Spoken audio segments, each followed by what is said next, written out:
Bonjour à toutes, bonjour à tous.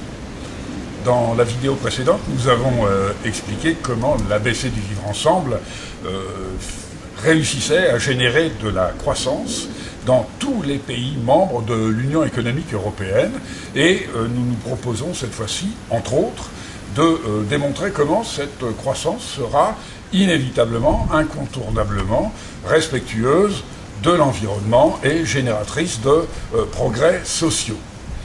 Le fait est qu'il est, dans un premier temps, avantageux de n'avoir à s'adresser qu'à 27 pays membres de l'Union économique européenne, plutôt que de faire comme l'a voulu la COP 21, de s'adresser à l'Europe entière, plus à 195 autres pays dans le monde. Donc il est évident qu'il est plus simple de s'accorder à 27 pays plutôt qu'à plus de 200. Un deuxième avantage est qu'il faut constater que, puisque nous ne mettons cette règle d'ajuster les balances commerciales que dans l'espace européen en vigueur, eh bien nous n'aurons pas à demander l'avis des Américains ou l'autorisation des Américains ou des Chinois ou des Mexicains ou des Indiens ou de qui que ce soit. L'Europe sera souveraine chez elle, nous ferons ce que nous voulons chez nous. Et ça c'est le deuxième point, parce que non seulement l'Europe sera souveraine, mais également les États membres. Parce que l'Europe n'aura pas à expliquer aux États membres de quelle manière ils devront s'y prendre pour ajuster leur balance commerciale, puisque vous comprendrez bien que chaque État aura des mesures spécifiques à prendre en fonction de sa propre situation. C'est-à-dire qu'un État qui a une balance commerciale européenne excédentaire ne prendra pas les mêmes mesures qu'un État qui, lui, a une balance commerciale européenne déficitaire. Le troisième point est en accord avec ce deuxième, puisque nous constatons que, avec des mesures différentes, eh bien, l'objectif sera commun, qui est d'ajuster les balances commerciales. Donc, par exemple, pour un État européen excédentaire comme l'Allemagne, eh bien, l'Allemagne devra essayer d'importer plus en provenance de Grèce, alors que la Grèce, contrairement, devra exporter plus vers l'Allemagne. Ce qui fait que l'un veut importer, l'autre veut exporter, mais que le but final est le même, c'est-à-dire que la Grèce doit exporter vers l'Allemagne, et donc l'Allemagne importer de la Grèce, ce qui revient au même. Ce qui veut dire que les objectifs qui vont être définis par l'ABC du vivre ensemble sont des objectifs identiques pour tous, des buts communs. Et il n'y aura pas de rivalité, puisque l'intérêt de tous sera exactement le même. Et donc il n'y aura pas de lutte de compétitivité et tout ce genre de comportement barbare de loi du plus fort qui est actuellement en vigueur en Europe et dans le monde entier. En ce qui concerne ce que nous devons démontrer, qui est que toute croissance sera verte et que cette croissance générée par l'ABC du vivre ensemble dans les pays européens sera verte, eh bien c'est tout simplement dû au fait que ça ne s'adresse qu'à l'Europe, et rigoureusement à l'Europe. Ce qui veut dire que si on veut qu'un citoyen allemand importe davantage en provenance de Grèce, eh bien il faudra lui en donner les moyens, et donc augmenter le revenu du citoyen allemand. Hormis que, bien évidemment, si nous laissons les choses en l'état, il y a de fortes chances pour que le citoyen allemand achète chinois et non pas grec, puisque les produits chinois sont moins chers. La question étant, comment se fait-il que les produits chinois soient moins chers? Tout le monde connaît la réponse, c'est tout simplement parce que les salaires sont moindres en Chine et la protection sociale est moindre en Chine, de même que la protection de l'environnement. Donc, si nous voulons que le pays excédentaire européen achète préférentiellement en provenance des pays déficitaires européens, eh bien, nous serons dans l'obligation, on ne voit pas tellement comment on pourrait faire autrement, d'instaurer du protectionnisme social et environnemental. Alors, sachons que le phénomène s'est déjà produit, puisque l'Europe a déjà refusé, lors d'une Coupe du Monde de foot, d'importer des ballons, parce que l'entreprise qui les fabriquait employait des enfants de 6 ans pour fabriquer ces ballons. Et donc, l'Europe a dit, nous ne pouvons pas cautionner une telle exaction, donc nous ne voulons pas acheter ce genre de ballon, parce que les conditions sociales ne sont pas correctes. Et donc, ce que propose l'ABC du vivre ensemble, ça n'est pas une innovation, c'est tout simplement ce qu'a fait l'Europe, c'est-à-dire, on dit, là, l'humain est exploité dans la fabrication de l'objet que nous voulons acheter, Et donc, nous n'allons pas acheter l'objet. Ou alors, nous allons lui mettre, et c'est ce qu'il faut faire, des pénalités progressives.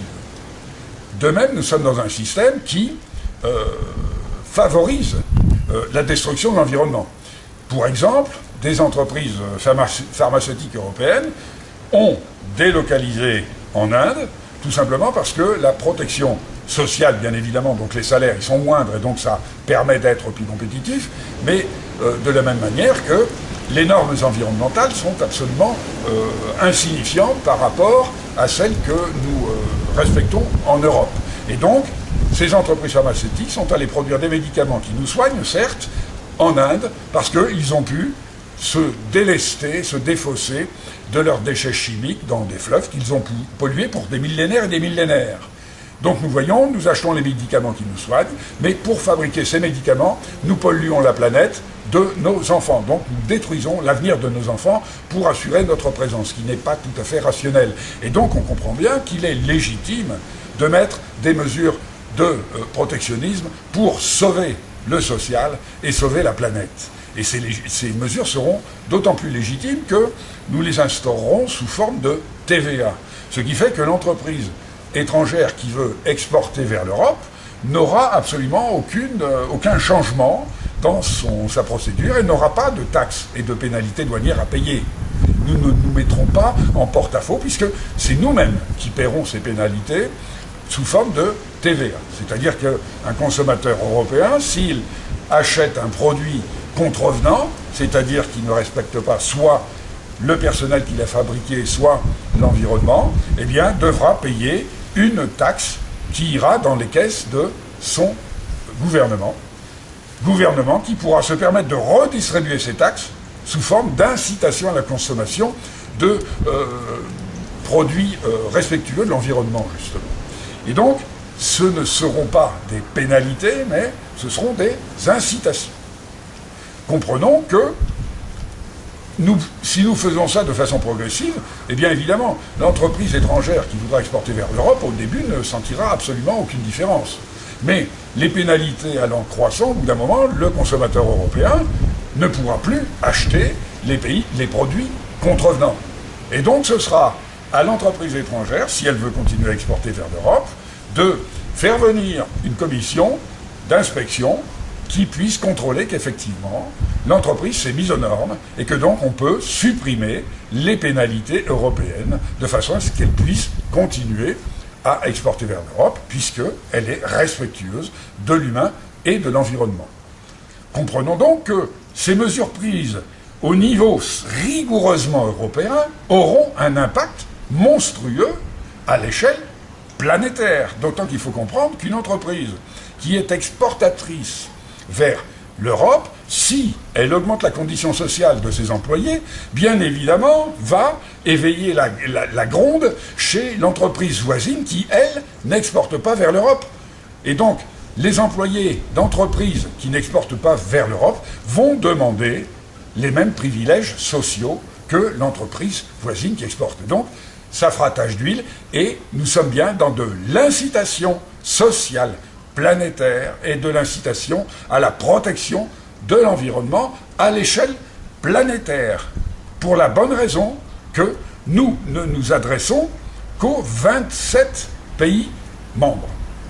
En plus, nous pourrons instaurer cette évolution positive au rythme que nous choisirons, puisqu'il suffira d'augmenter plus ou moins rapidement les pénalités de façon à accélérer les mises à jour des entreprises étrangères, et même européennes, parce qu'on peut faire cette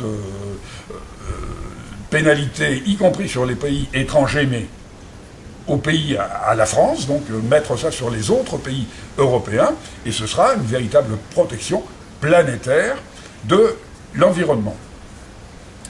Donc, incitation sociale, incitation environnementale, en remplacement du dumping social et du dumping environnemental. Alors ça, c'est la conséquence d'une simple petite règle, l'ABC du vivre ensemble. Elle fait, à elle seule, ce qu'il faudrait des dizaines de milliers de combats pour y réussir. Alors l'avantage majeur de l'ABC du vivre ensemble, c'est que, eh bien, il suffit de décider, il suffit que l'Europe décide qu'elle va appliquer cette règle de l'ajustement des balances commerciales européennes. À 27, c'est très simple, c'est juste une décision à prendre, de la même manière qu'il est très simple de décider que l'on va arrêter de fumer. Alors, bien évidemment, décider d'arrêter de fumer, c'est facile. Arrêter de fumer, par contre, c'est excessivement complexe. Donc ça n'est pas parce qu'on décide d'arrêter de fumer qu'on va réussir à arrêter de fumer. Contrairement avec l'ABC, si les pays membres de l'Union économique européenne décident qu'ils vont ajuster leur balance commerciale, eh bien là, ce sera une règle qui va être adoptée par l'Europe et qui sera donc obligatoire et que chacun devra choisir des mesures qu'il décide de mettre en œuvre pour respecter ces ajustements de la balance commerciale européenne.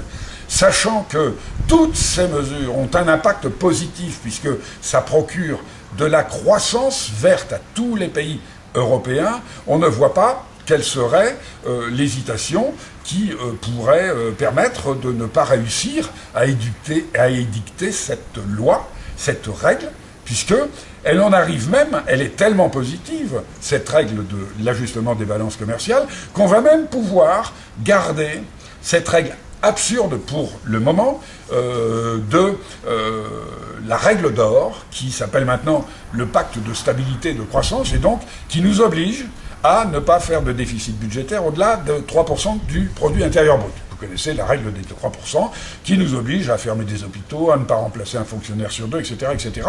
Donc que des mesures néfastes et génératrices de récession. Et bien là, avec l'ABC du vivre ensemble, puisque l'ABC du vivre ensemble crée de la croissance excessivement positive, puisqu'elle est le moyen, par exemple, qu'elle donne le moyen à la Grèce d'exporter davantage et de relancer son économie, eh bien il devient tout à fait légitime de dire à la Grèce, écoute, si tu n'équilibres pas ton budget, si tu n'arrêtes pas de faire du déficit budgétaire un peu plus vite, eh bien là, nous allons appliquer la règle du pacte de stabilité et de croissance et nous allons te sanctionner pour ton déficit budgétaire. Mais ce ne sera pas utile, puisque grâce à l'ABC, elle va réussir à redynamiser son économie, ce qui fera des rentrées fiscales, et elle va pouvoir équilibrer son budget, tout comme sa balance commerciale.